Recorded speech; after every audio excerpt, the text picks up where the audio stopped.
Good afternoon, and thanks for coming today. With me today we have President John Hitt and also our Vice President and Director of Athletics, Todd Stansbury, and we'll be addressing the NCAA report that we received today. We will have some time for questions following their remarks.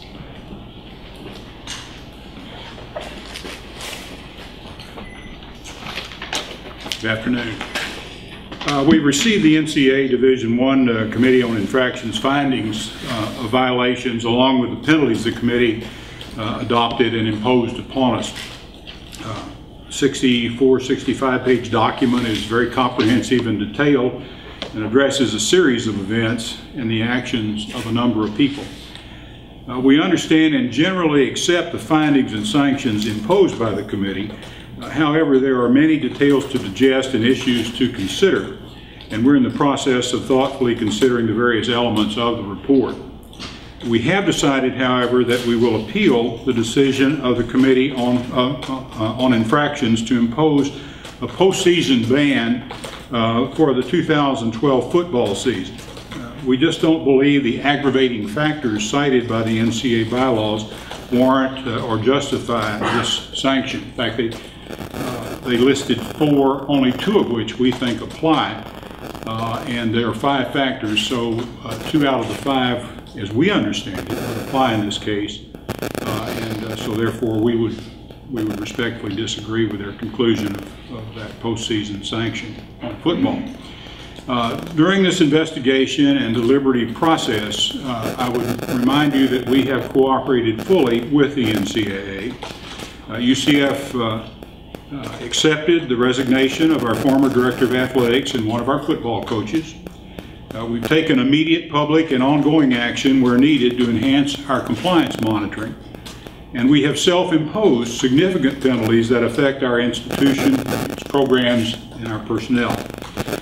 In the future, I expect UCF to be a national model for athletics compliance. Nothing less is acceptable.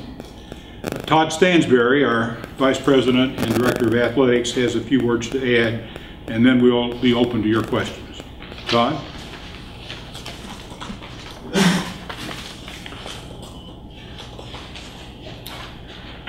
First of all, let me just say that, as I've been saying for the last 4 months that I've been here, is that this situation is not going to define our athletics program. Part of the charge that I had when I accepted this position was to help rebuild a culture of compliance, and that's exactly what I think that me and my staff have been doing over the last 4 months. With school about to start, my focus is obviously on our coaches and student athletes and preparing them for a great year. At the end of the day, I think that what UCF Athletics is going to be known for is going to be their success on the field, in the classroom, in the community, and in life. And that's what I will strive to focus on as we move beyond this current situation. I believe that our athletics program has an incredible future ahead of it, and I am looking forward to it. And with that, I'll now open it up for questions. Go ahead. Anyone with the first question? Can anyone up there address whether you've given any consideration to firing George O'Leary or Donnie Jones in light of all of this? Well, let me answer the question in 2 parts. First, it's important that you realize, if you don't, that George O'Leary was cited as having no personal involvement in any of the infractions. The committee the Infractions Committee and the investigative staff, the NCAA, looked very thoroughly through the alleged infractions, found no personal involvement whatsoever for Coach O'Leary. We looked at the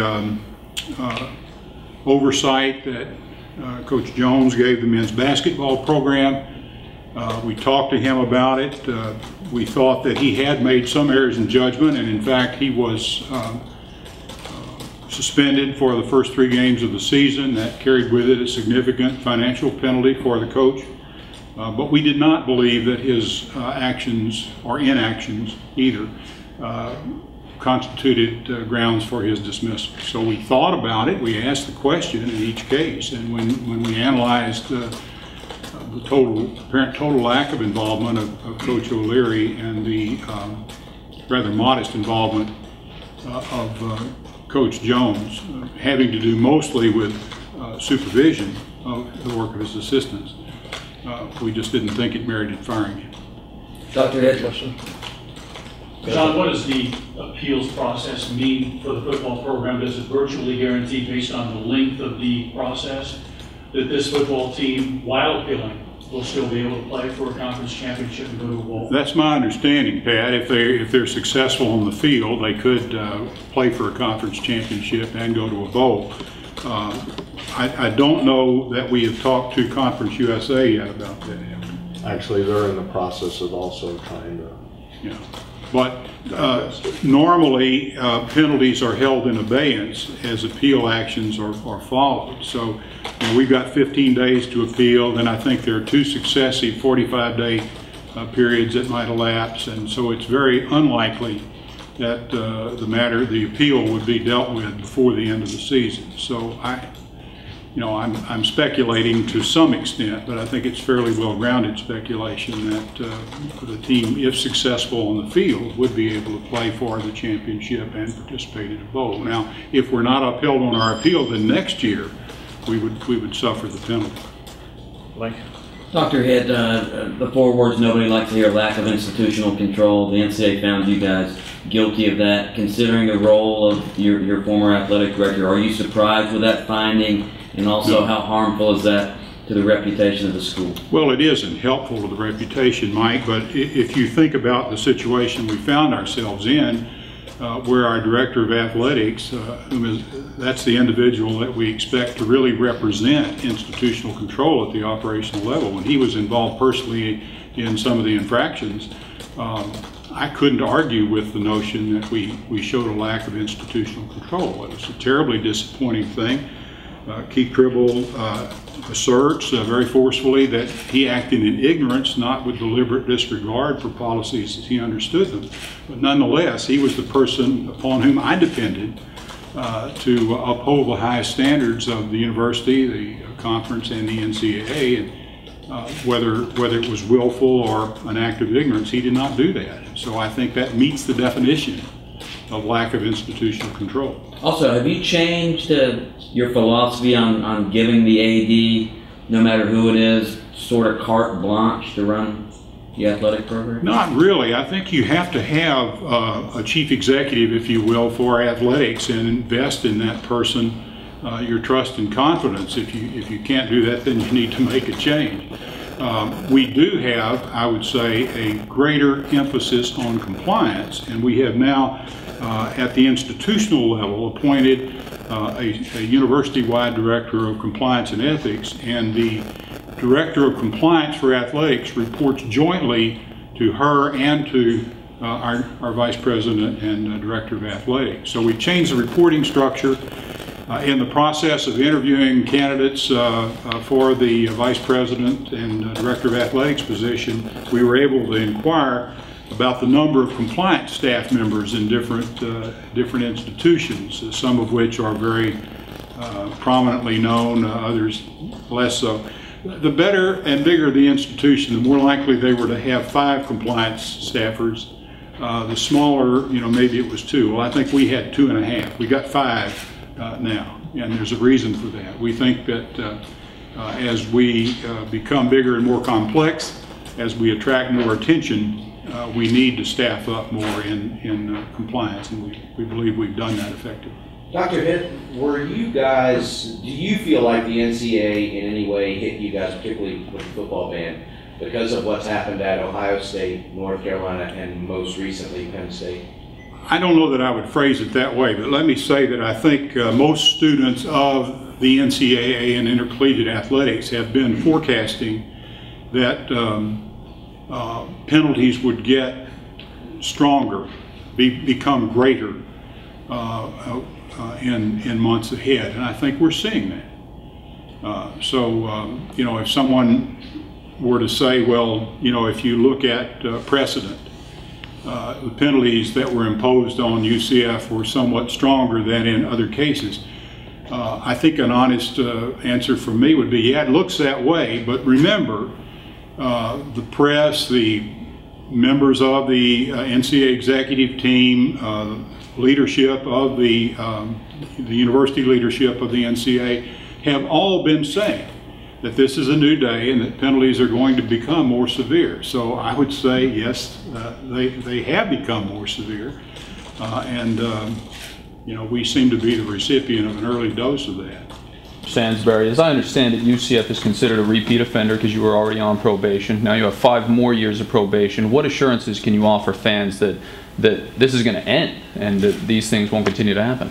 Well, I think a couple things. Obviously, structurally, ramping up your compliance and compliance education staff, which is really important. But beyond structure, it's also culture. And the assurance is that we know that we are going to be held to a higher standard, and so we've got to do that, and we've got to basically run our business beyond reproach because of the situation we find ourselves in. And so basically the assurance is that creating a culture where that standard is adhered to, as well as making sure we've got the infrastructure that can not only monitor but educate. Because if anybody's seen that book, there's a certain level of education that needs to take place as well, and we need to make sure that we take care of both of those areas. President Hitt, were you all maybe a little relieved that some of these sanctions won't be carrying over to a new era in the Big East? Well, I don't know that I would describe my sense of these sanctions, you know, this big one where I was relieved. It is good to get to the point where we know what we're dealing with by and large. And, you know, this is an unusual case in that there were very few facts that were in dispute, almost none. The interpretation of some of the facts remains somewhat in dispute. But it is good to be able to say that by and large we understand the sanctions and we have come to terms with them and are ready to move on. We are going to reserve our judgment on some of the aspects of the basketball sanctions, and certainly on in the case of the postseason football ban. We just don't think that the description of the report saying that 4 of the 5 aggravating conditions were found to exist. You know, you've got an employee who was involved in it who continues. You're a repeat offender. There was a competitive advantage. What's the 4? Institutional control. Institutional control. Well, we've stipulated we think we did not meet the standard of institutional control. We are a repeat offender. But it's hard to say how you get a competitive advantage when not a single player who was recruited in that fiasco ever played it down. I mean, where's the competitive advantage? What's the other one, Chief? Oh, the employee. Well, you know, sad to say, we had to ask for the resignation of David Kelly. So you don't have an employee who continues. You didn't get a competitive advantage. You were a repeat offender, and there was an absence of institutional control, but you've got 2 out of the 5, not 4 out of the 5 instances that apply for football. So we think if it was really the notion that 4 out of 5 of the aggravating conditions or situations were there, and it turns out it's only 2 out of the 5, maybe it warrants another look. We'll see. Time for one more question. Can you talk about the financial implications this has on the university and not being able to participate in bowl games and tournaments, things like that? How much does the university generate from those types of events? Up to this point, the bowls we've been in have not been a major source of income, and it remains to be seen whether we will not be in a bowl. If we appeal and are successful, then there's no interruption in our ability to compete in bowls.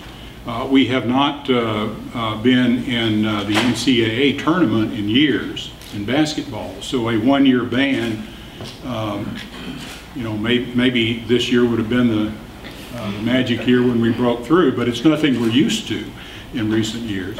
And the $50,000 fine that was imposed was not a surprise. We had not self-imposed a fine. We had self-imposed a number of the other penalties that were put in place.